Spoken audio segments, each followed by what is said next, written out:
सभी को नमस्कार। सिद्धार्थ आदर्श विद्यालय मोंडवा के यूट्यूब चैनल पर आप सभी का हार्दिक स्वागत है। मैं प्रेम नानिया, वरिष्ठ अध्यापक संस्कृत, आज आपके लिए संस्कृत के व्याकरण के कुछ टॉपिक लेके आया हूँ जो तीसरी कक्षा से लेकर के बोर्ड की कक्षा 10वीं तक के लिए सभी के लिए बहुत ही महत्वपूर्ण है और इनके बिना संस्कृत की व्याकरण है वो अधूरी मानी जाती है।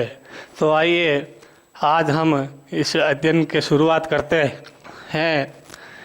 सबसे पहले व्याकरण में अगर कोई भी टॉपिक है उसको मजबूत करना है तो हमें उसकी जड़ तक जाना बहुत ज़रूरी है। तो और संस्कृत व्याकरण की जड़ है शब्द रूप और धातु रूप। सबसे पहले आपको शब्द रूप और धातु रूप के बारे में जानकारी होना बहुत ज़रूरी है। अब शब्द रूप और धातु रूप क्या है इसके बारे में मैं आपको बताना चाहूँगा। शब्द रूप अर्थात शब्द किसे कहते हैं आप सभी जानते हैं। शब्द जैसे राम एक शब्द है। राम क्या है? अकारांत पुल्लिंग शब्द है।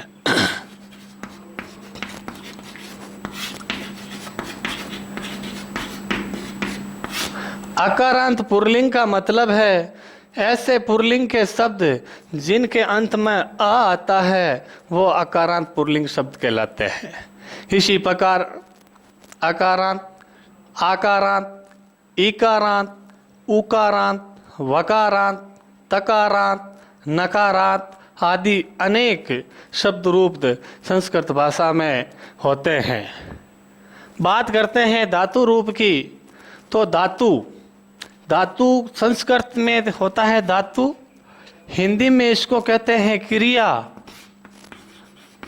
और इंग्लिश में इसको कहते हैं वर्ब।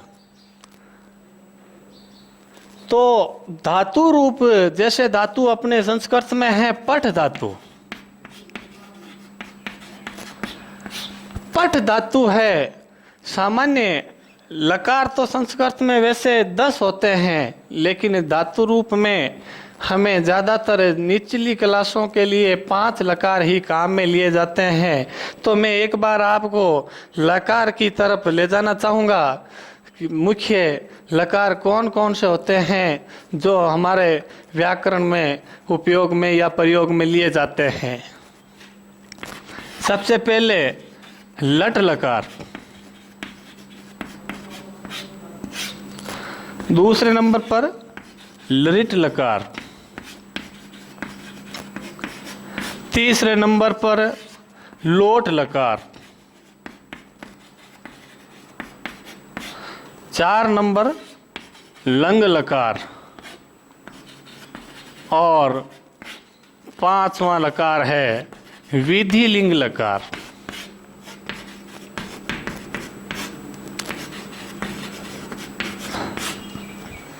मुख्य रूप से ये 5 लकार हैं जो संस्कृत व्याकरण में हमें काम में लिए जाते हैं।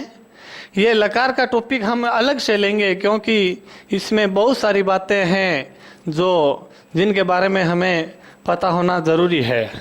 तो अब हम बात करते हैं शब्द रूप धातु रूप। तो शब्द रूप और धातु रूप के बारे में आपको पता चला होगा भी शब्द रूप क्या है, धातु रूप क्या है। इसके बाद अगर हम व्याकरण में बात करें तो बात आती है लिंग, पुरुष और वचन। तीनों ही जो टॉपिक है वो बहुत ही इंपॉर्टेंट है। लिंग, पुरुष, वचन। संस्कृत में अगर हम बात करें इनकी तो तीनों टॉपिक अर्थात लिंग, पुरुष और वचन ये तीनों ही 3 प्रकार के होते हैं। देखिए लिंग 3 प्रकार के, पुरुष भी 3 प्रकार का और वचन भी 3 प्रकार का। लिंग जैसे पुल्लिंग, स्त्रीलिंग और नपुंसकलिंग।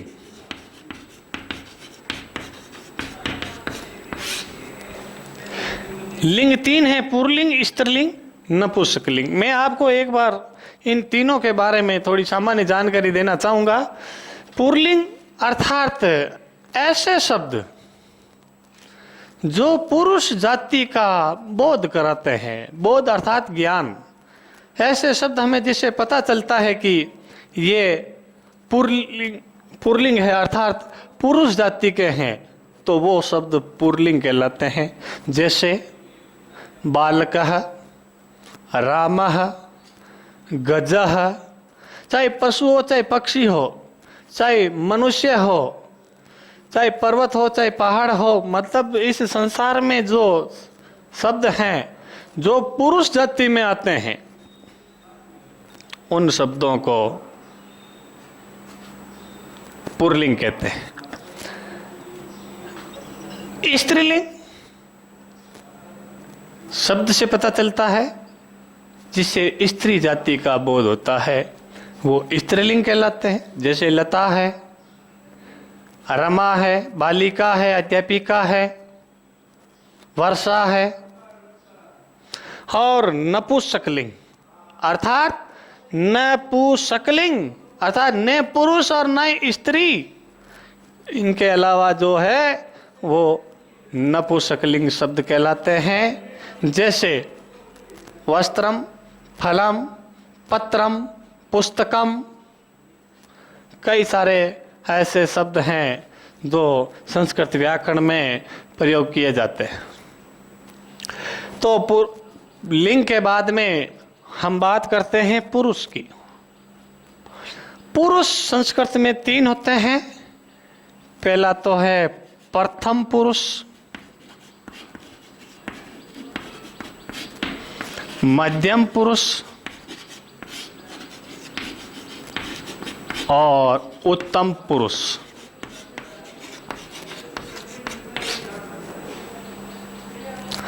अब अगर हम इन पुरुषों की बात करें कि भी प्रथम पुरुष किसे कहते हैं, या इसमें जो कर्ता होता है प्रथम पुरुष में, वो कौन कौन से शब्द होते हैं, कर्ता कौन होता है, आदि की जानकारी हमें होनी चाहिए।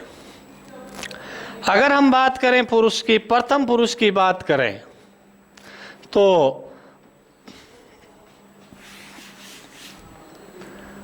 प्रथम पुरुष मध्यम पुरुष, मैं आपको तीनों एक साथ समझाने की कोशिश करूंगा। उत्तम पुरुष, हिंदी में दो ही होते हैं, लेकिन संस्कृत में तीन पुरुष होते हैं। प्रथम पुरुष, मध्यम पुरुष और उत्तम पुरुष। उत्तम पुरुष का अर्थ होता है वक्ता। वक्ता का अर्थ होता है बोलने वाला। जैसे अभी मैं बोल रहा हूं, तो मैं, संस्कृत में मैं को कहते हैं अहम, अर्थात जिसमें मैं शामिल होता है, जिसमें मैं खुद शामिल हूं, वो ऐसे सभी जो शब्द हैं वो उत्तम पुरुष के कर्ता कहलाते हैं। अब जैसे मैं, तो अहम, हम दोनों में भी मैं शामिल हूं, तो हम अहम को कहते हैं। दूसरा, हम दोनों आवाम, और हम सब में भी मैं शामिल हूं, तो उसको कहते हैं वयम। ये तीन होते हैं उत्तम पुरुष के कर्ता। अब उत्तम पुरुष के बाद में बात करते हैं मध्यम पुरुष की। तो मध्यम पुरुष को कहते हैं श्रोता, सुनने वाले, अर्थात अभी कौन सुन रहे हैं, आप सुन रहे हो, तुम सुन रहे हो, तुम दोनों सुन रहे हो और तुम सब सुन रहे हो। तो तुम को कहते हैं संस्कृत में त्वम, तुम दोनों को कहते हैं युवाम, और तुम सब को कहते हैं यूयम। अब हम और तुम के अलावा जो भी बचा वो सब है प्रथम पुरुष, अर्थात संज्ञा, व सर्वनाम के शब्द।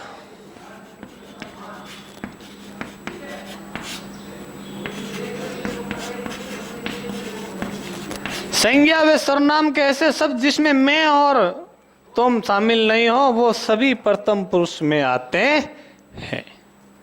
तो ये था संस्कृत में पुरुषों से संबंधित जो जानकारी थी।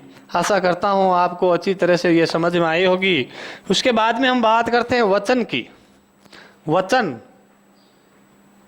एक वचन, द्विवचन, बहुवचन, तीन है।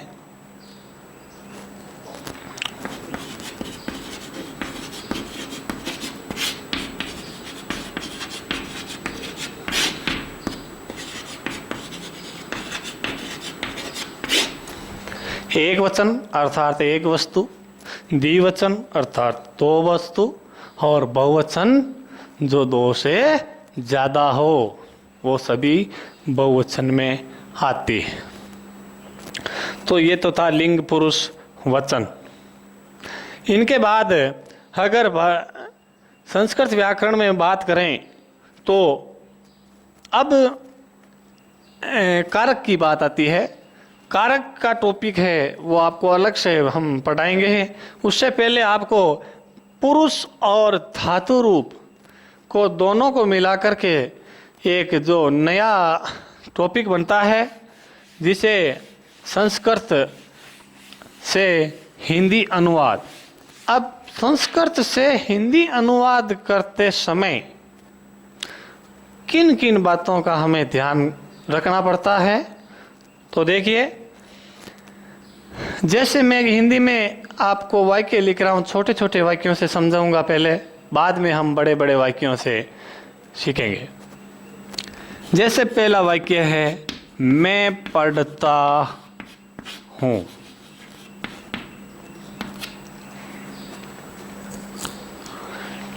मैं पढ़ता हूँ।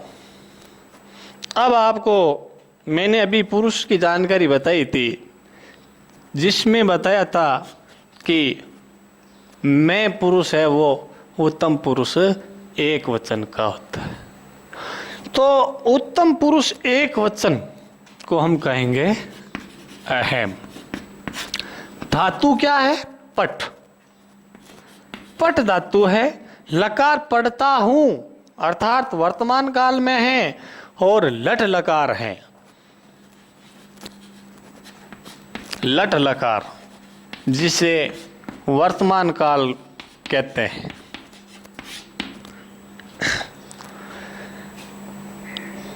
पट धातु लट लकार, कर्ता जिस पुरुष और जिस वचन का होता है, धातु भी उसी पुरुष और उसी ही वचन की प्रयोग की जाती है। तो कर्ता है उत्तम पुरुष एक वचन, तो धातु पट धातु लट लकार उत्तम पुरुष एक वचन। पठति पठतः पठन्ति, पठसि पठत पठत, पठामि पठावे पठामः है। तो पठामि है वो उत्तम पुरुष एक वचन है, इसलिए ये यहाँ पर आएगा पठामि। अगर आपको पुरुषों का जानकारी है, धातु रूप आपको आते हैं, तो आप हिंदी से संस्कृत आसानी से बना सकते हैं। अगर हम दूसरे वाक्य की बात करें,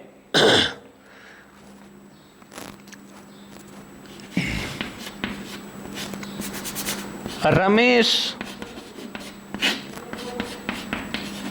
गेंद से खेलता है।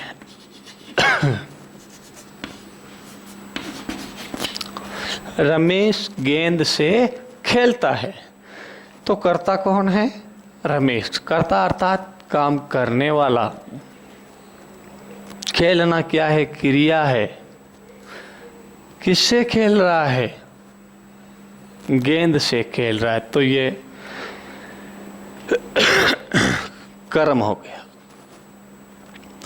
रमेश कर्ता। कारक में हम आगे पढ़ेंगे कि कर्ता कारक प्रथमा विभक्ति होती है। कर्ता कारक है उसमें प्रथमा विभक्ति होती है। तो कर्ता कारक है उसमें प्रथमा विभक्ति। अब प्रथमा विभक्ति में 3 रूप होते हैं, एक वचन, द्विवचन, बहुवचन। तो रमेश है वो एक वचन है, रमेश एक ही है, तो प्रथमा विभक्ति एक वचन रमेश का रूप। अब हमें यहाँ शब्द रूपों का भी ध्यान होना चाहिए। रमेश क्या है? अकारांत पुल्लिंग। मैंने आपको बताया था ऐसे पुल्लिंग के शब्द जिनके अंत में अ आता है वो सब अकारांत पुल्लिंग होते हैं, और अकारांत पुल्लिंग के सभी रूप हैं वो राम के अनुसार बनेंगे। तो राम की प्रथमा विभक्ति एक वचन होता है राम है, तो रमेश की प्रथमा विभक्ति एक वचन हो जाएगा रमेश है। अब यहां पर गेंद से हम बात करेंगे कारक चिन्हों की। यहां पर कारक चिन्ह आप जानते होंगे, कर्ता ने कर्म को कारण से या के द्वारा संप्रदान के लिए अपादान से अलग होने अर्थ में, संबंध के का की और अधिकरण में पेपर। तो यहाँ आया है से, कारक चिन्ह में से 2 बार आता है, एक तो किसी के द्वारा और एक किसी से अलग होना। तो यहाँ द्वारा अर्थ में से आया हुआ है कि वो किसके द्वारा, अर्थात गेंद के द्वारा या गेंद से खेल रहा है। तो तृतीया विभक्ति हो जाएगी। गेंद एक ही है तो एक वचन हो जाएगा। गेंद को संस्कृत में कहते हैं कंदुकम। तो कंदुक जो शब्द है कंदुकम, ये नपुंसकलिंग है। नपुंसकलिंग के रूप जो शब्द रूप हैं वो फल के अनुसार चलते हैं, जैसे फलम फले फलानी, फलम फले फलानी। उसके बाद जो तृतीया से लेकर के सप्तमी विभक्ति का रूप है वो राम के अनुसार बनेंगे। तो तृतीय विभक्ति एक वचन राम का होता है रामेण, तो कंदुक का हो जाएगा कंदुकेन। गेंद से अर्थ हो गया रमेश गेंद से। अब धातु है खेलता, अर्थात क्रीड धातु। खेलना को कहते हैं क्रीड, क्रीड धातु है। खेलता है लट लकार वर्तमान काल है। रमेश खेल रहा है तो रमेश प्रथम पुरुष का करता है। मैंने आपको बताया था पुरुषों के बारे में बताते समय कि भी प्रथम पुरुष में संज्ञा और सर्वनाम के शब्द आते हैं, वो सभी शब्द उसके कर्ता कहलाते हैं। तो रमेश एक संज्ञा है, एक वचन है, इसलिए धातु रूप भी प्रथम पुरुष एक वचन की आएगी उलट लकार में। तो प्रथम पुरुष एक वचन क्रीडती। इस प्रकार हम हिंदी से संस्कृत बनाना धीरे धीरे सीख सकते हैं। ये तो थी साधारण वाक्य, और बड़े बड़े वाक्य होते हैं उससे पहले हमें कारक की जानकारी होनी बहुत जरूरी है। अब हम बात करते हैं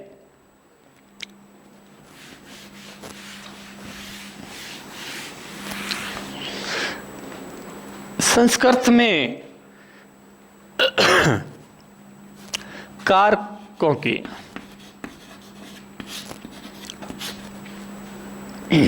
कारक, कारक की परिभाषा अगर संस्कृत में बात करते हैं तो परिभाषा क्रिया जनकत्वम कारकम, अर्थात क्रिया का जो जनक होता है वो कारक कहलाता है। जैसे कारक हैं, पहले कारकों के बारे में बात कर लेते हैं।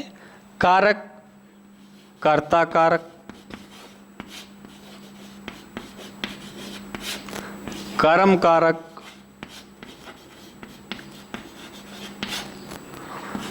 करण कारक, संप्रदान कारक, अपादान कारक, संबंध कारक और अधिकरण कारक।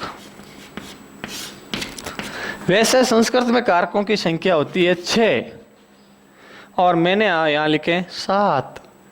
तो मैं आपको बता दूं कि संस्कृत में संबंध को कारक नहीं माना गया है। इसलिए कारकों की संख्या 6 हो जाती है, 1 2 3 4 5 और 6। अब इनके चिन्हों की बात करें, विभक्ति की बात करें कि भी कौन सा कारक में कौन सी विभक्ति होती है, उसका चिन्ह क्या होता है। तो कर्ता कारक में प्रथमा विभक्ति होती है, इसका चिन्ह है ने, कर्ता ने।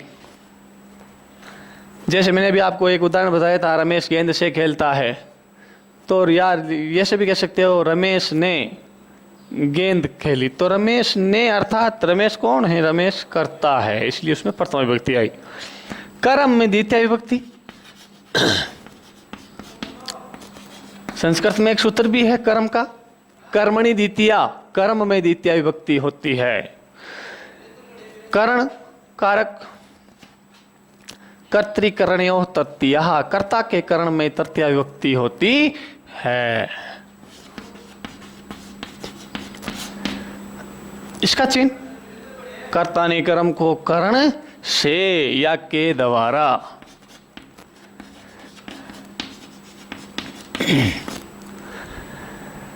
संप्रदान चतुर्थी विभक्ति, चतुर्थी संप्रदान है।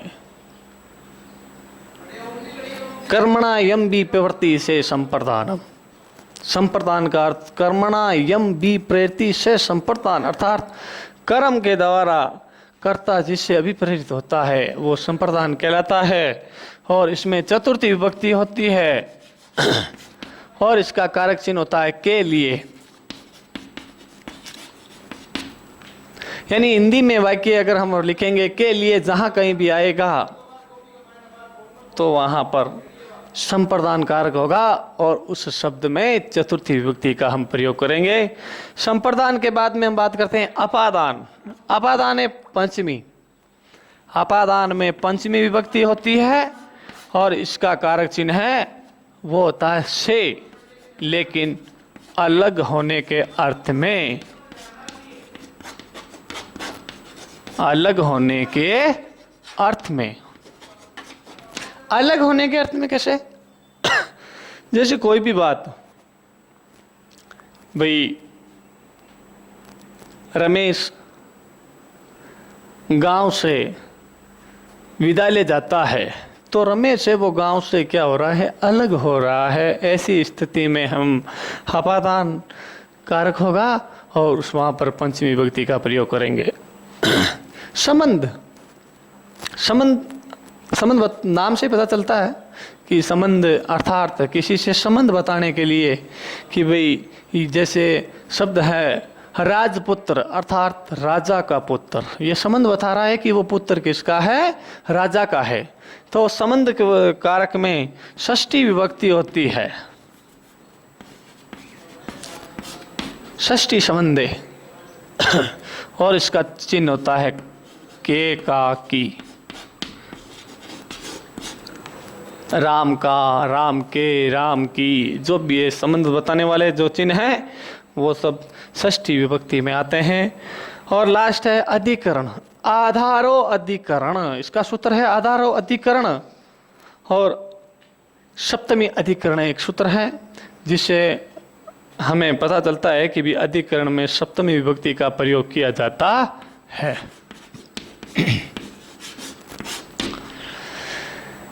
इसका कारक चिन्ह की बात करें तो अधिकरण के कारक चिन्ह होते हैं में, पे, पर। आधारो अधिकरण अर्थात आधार ही अधिकरण कहलाता है। आधार जैसे अध्यापक कुर्सी पर बैठता है या अध्यापक कुर्सी पर बैठा है, तो अध्यापक कुर्सी पर बैठा है, बैठना एक तिष्ठ धातु है, उसका आधार क्या है, कुर्सी है। तो आधार में अधिकरण होगा तो कुर्सी शब्द क्या हो गई, आधार हो गया और उसका अधिकरण हो गया। इसलिए हम कुर्सी में सप्तमी विभक्ति लगाएंगे कि अध्यापक है आसंदिकायाम तिष्ठत।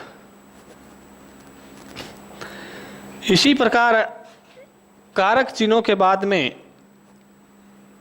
हम बात करेंगे कारक में कर्म वाइज सबसे पहले लेंगे कर्ता कारक, उसके बाद में लेंगे कर्म कारक। कभी कर्ता कारक कहाँ कहाँ होता है, व्याकरण में कुछ विशेष नियम बनाए गए हैं कि जब ऐसी स्थिति हो तो वहाँ पर कर्ता कारक होता है, कर्म कारक होता है, करण कारक होता है, संप्रदान कारक होता है, अपादान कारक होता है, संबंध कारक होता है, अधिकरण कारक होता है। इन सब की जानकारी हम अगले वीडियो में करेंगे।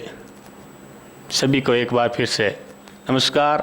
और एक बार फिर मैं आपसे कहना चाहूँगा कि सिद्धार्थ आदर्श विद्या मंदिर मारवाड़ मोंडवा के इस यूट्यूब चैनल को ज़्यादा से ज़्यादा सब्सक्राइब और शेयर करें, ताकि इस लॉकडाउन के ऐसे समय में सभी बच्चे हैं वो घर बैठे एक अच्छी जानकारी प्राप्त कर सकें। धन्यवाद।